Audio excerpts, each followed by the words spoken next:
Breaking news చూస్తున్నాం. Ukraine పై ఇటు Russia విరుచుకుపడింది. జనవాస ప్రాంతాలపై తీవ్ర స్థాయిలో దాడులను చేసింది.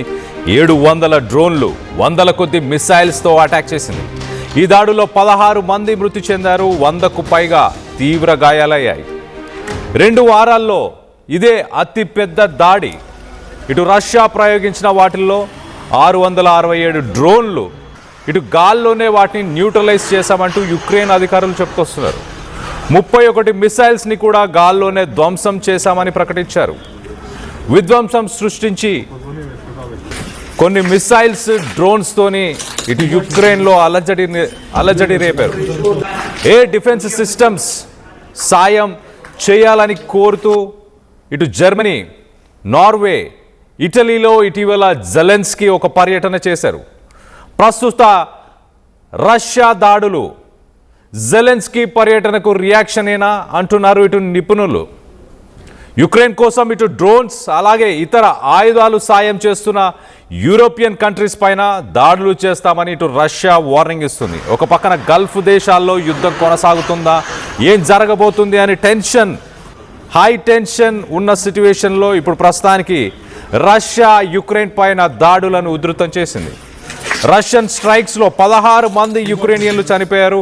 ఇటు రష్యాలోని వివిధ నగరాలు, ఇటు క్యాపిటల్ సిటీ కైవ్తో పాటు వివిధ నగరాల పైన మరికొన్ని పోర్ట్ సిటీస్ని కూడా టార్గెట్ చేస్తూ ఇటు మాస్కో దాడులను చేసింది. గతంలో రష్యాలోని సివిలియన్స్ ఉంటున్న ఆ ఏరియాస్ పైన దాడులు చేసిన దానికి ప్రతి దాడులుగా ఈ దాడులను చెప్పుకొచ్చింది రష్యా. దానికి సంబంధించిన విజువల్స్ను ఒక్కసారి చూసే ప్రయత్నం చేద్దాం.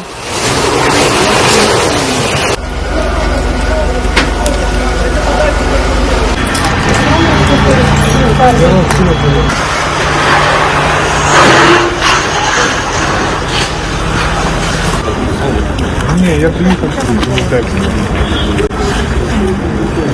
позвонили, сказали.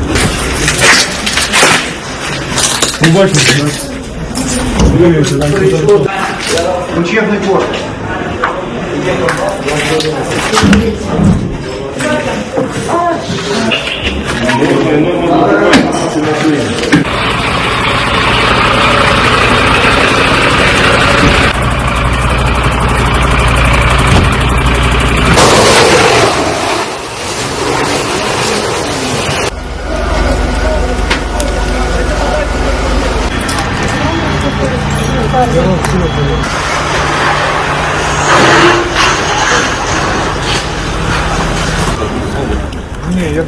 ఈ దాడుల్లో చాలా మంది సివిలియన్స్ చనిపోయారు, సామాన్య ప్రజలే ఎక్కువ మంది చనిపోయారు. ఒక 12 సంవత్సరాల ఒక చిన్న బాలుడు కూడా చనిపోయినట్టు తెలుస్తుంది. సో మొత్తం మీద ఇటు సదర్న్ పోర్ట్ సిటీ ఓడెసాలో కూడా ఈ దాడులను నిర్వహించారు.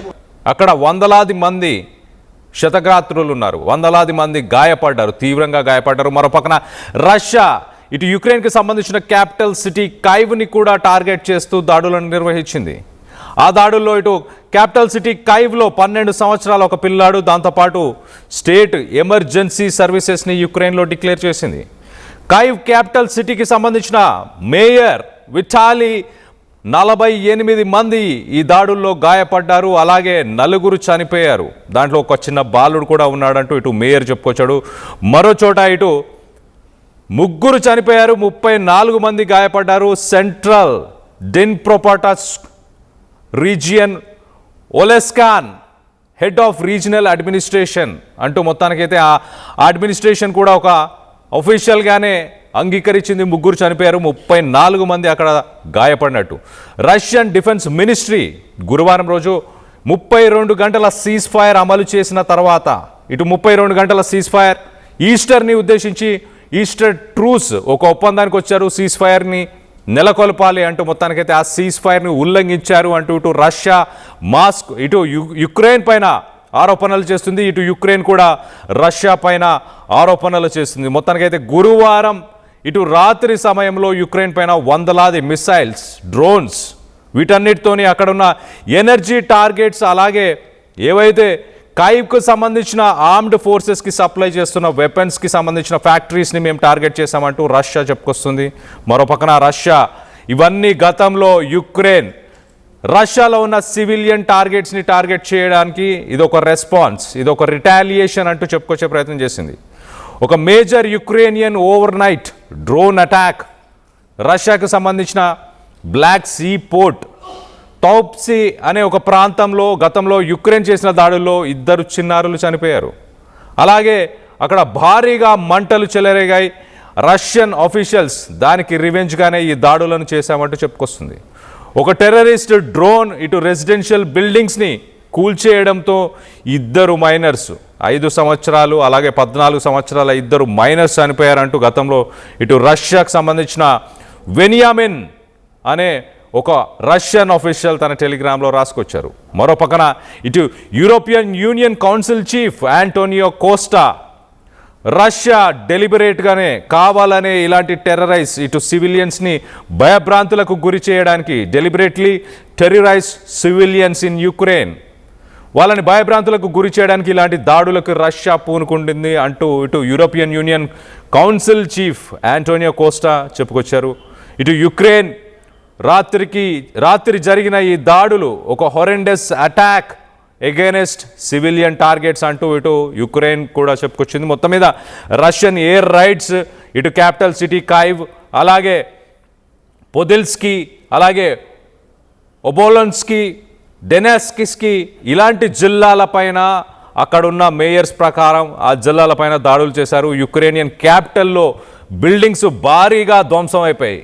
కార్లు బిల్డింగ్స్ దానికి సంబంధించిన విజువల్స్ని మనం చూడొచ్చు. ఇటు కార్స్ బిల్డింగ్స్ ఇవన్నీ కూడా ధ్వంసం అయిపోయాయి. ఒక హోటల్ కూడా ధ్వంసం అయిపోయింది. క్యాపిటల్ సిటీని టార్గెట్ చేశారు. సివిలియన్స్నే టార్గెట్ చేసింది రష్యా అంటూ యుక్రెయిన్ చెప్పుకొస్తుంది. రష్యా మరో పక్కన ఇది కావాలనే గతంలో యుక్రెయిన్ చేసిన సివిలియన్ దాడులు సివిలియన్ రెసిడెన్షియల్ బిల్డింగ్స్ పైన ఇటు యుక్రెయిన్ చేసిన దాడులకే ఇవి ప్రతి దాడులు అంటూ రష్యా చెప్పుకొస్తుంది. ఇటు యుక్రెయినియన్ ఆర్మీకి ఏవైతే డ్రోన్స్ అలాగే వెపన్స్ సప్లై చేసే ఆ బిల్డింగ్స్ని ఆ ఫ్యాక్టరీస్ని మేము టార్గెట్ చేసామంటూ ఇటు రష్యా చెప్తుంది.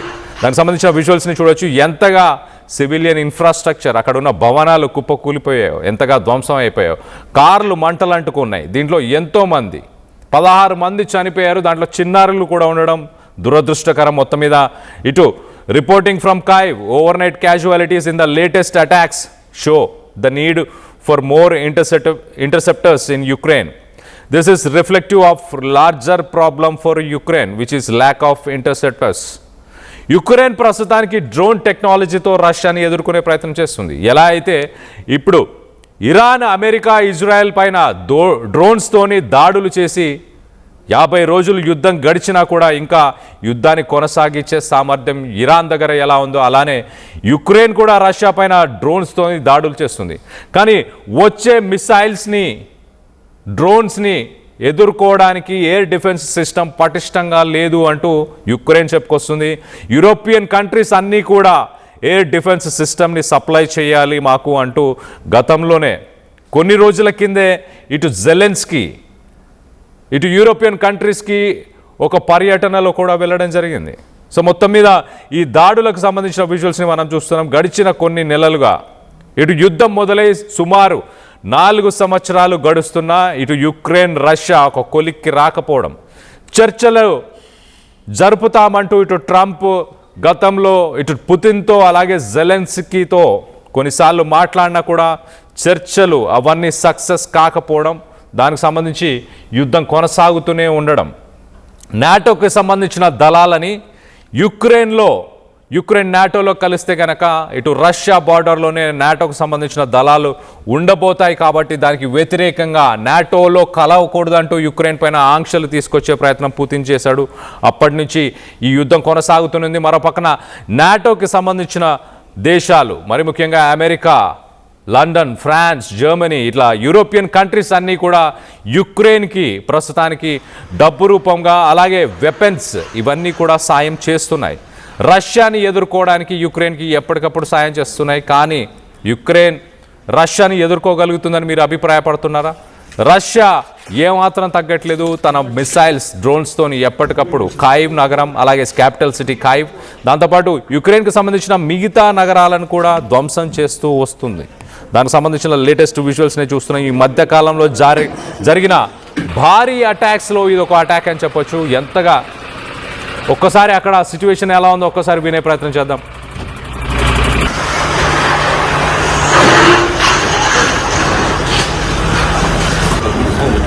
Не, я приехал в Texas. Позвонили, сказали. Ну, бачите, учебный двор.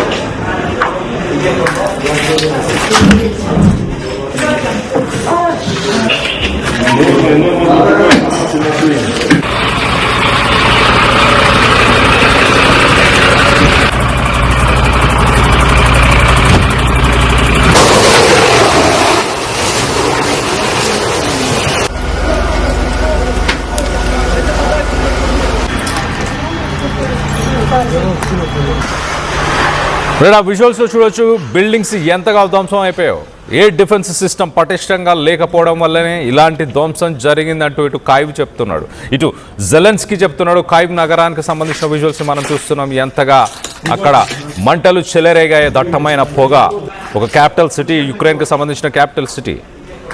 యుక్రెయిన్లోని కొంత భూభాగం పైన పూర్తిగా కంట్రోల్ కావాలి అంటూ ఇటు రష్యా అడగడం, దానిపై విభేదాలు రావడంతో ఈ చర్చలు సఫలం కాకపోవడం జరిగింది. అప్పటి నుంచి ఈ యుద్ధం కొనసాగుతూనే ఉంది. దీనికి సంబంధించిన సహాయక చర్యలు ప్రస్తుతానికి యుక్రెయిన్లో ఉన్న రెస్క్యూ టీమ్స్ అన్నీ కూడా అక్కడికి చేరుకొని ఆ మంటలను కంట్రోల్ చేసే ప్రయత్నం చేస్తున్నాయి. అలాగే ఎనర్జీ, ఇటు యుక్రెయిన్కి సంబంధించిన పవర్ ప్లాంట్స్ని కూడా టార్గెట్ చేశామంటూ రష్యా చెప్పుకొస్తుంది. అఫీషియల్గానే ఒక ట్వీట్ని కూడా ఇటు రష్యా చేసింది. దాంట్లో చాలా క్లియర్గా మేము ఆ టార్గెట్స్ని మాత్రమే, ఎనర్జీ టార్గెట్స్, అలాగే యుక్రెయిన్కి ఆర్మీకి సప్లై చేస్తున్న డ్రోన్స్ మ్యానుఫ్యాక్చరింగ్ యూనిట్స్ని టార్గెట్ చేశామంటూ ఇటు రష్యా చెప్పుకొస్తుంది. ఇటు గల్ఫ్ కంట్రీస్లో సిట్యువేషన్ చాలా వాలటైల్. ఏ క్షణాన ఏం జరుగుతుంది? పీస్ టాక్స్ సక్సెస్ అవ్వబోతున్నాయా? పాకిస్తాన్లో కానీ జెనీవాలో జరగబోయే పీస్ టాక్స్ ఎలా జరగబోతున్నాయి? మరోపక్కన ట్రంప్ చేస్తున్న స్టేట్మెంట్స్. మూడో ప్రపంచ యుద్ధం మొదలైందనుకోవాలా? ఇటు రష్యా, యుక్రెయిన్ 4 సంవత్సరాల నుంచి యుద్ధం జరుగుతుంది. మరోపక్కన గల్ఫ్ దేశాలు అలజడి. ఇజ్రాయెల్, ఇరాన్, అమెరికా, అలాగే గల్ఫ్ కంట్రీస్. ఇటు చైనా, తైవాన్ పైన విరుచుకుపడే ఆలోచనలో ఉంది. మరోపక్కన నార్త్ కొరియా, జపాన్ పరిసర ప్రాంతాల్లో మిసైల్స్ని సంధిస్తుంది, న్యూక్లియర్ టెస్టులను చేస్తుంది. సో మొత్తం మీద మూడో ప్రపంచ యుద్ధం, ఆర్థిక మాంద్యం దగ్గరలోనే ఉంది. 2026లో ఖచ్చితంగా ఆర్థిక మాంద్యం ఉండబోతుంది అంటూ ఇటు డిఫెన్స్ అనలిస్టులు, అలాగే జియో పొలిటికల్ అనలిస్టులు చెప్పుకొస్తున్నారు. దీనికి సంబంధించి మీరేమనుకుంటున్నారు? మీ అభిప్రాయాలని కింద కామెంట్ రూపంలో తెలియపరచండి. ఒకసారి కాయివ్ సిటీ, అలాగే యుక్రెయిన్కి సంబంధించిన నగరాల్లో ఎలాంటి పరిస్థితులు నెలకొనున్నాయో ఒకసారి చూసే ప్రయత్నం చేద్దాం.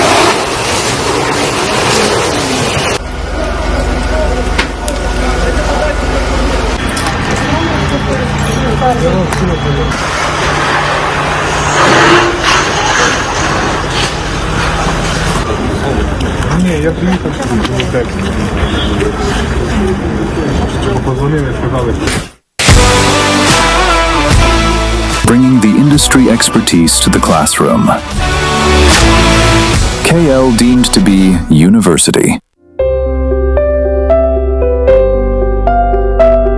చిన్న చిన్న ఆనందాలు 35 ఏళ్లుగా నా జీవితంలో లేవు. 35 ఏళ్లుగా నేను డైపర్లలో బ్రతికాను. 6 సెంటీమీటర్ల ఫిస్టులా నా మూత్రాశయంలో లీక్ కారణమైంది. ఎవరూ నాకు సహాయం చేయలేకపోయారు. ఏఐఎన్యూలో వైద్యులను కలిసే వరకు. అక్కడ వారు రోబోటిక్ శస్త్రచికిత్సతో నాకు పరిష్కారం ఇచ్చారు. వారు నా ఆత్మవిశ్వాసాన్ని కూడా తిరిగిచ్చారు. Precision care makes it possible. The Center for Robotic Surgery at AINU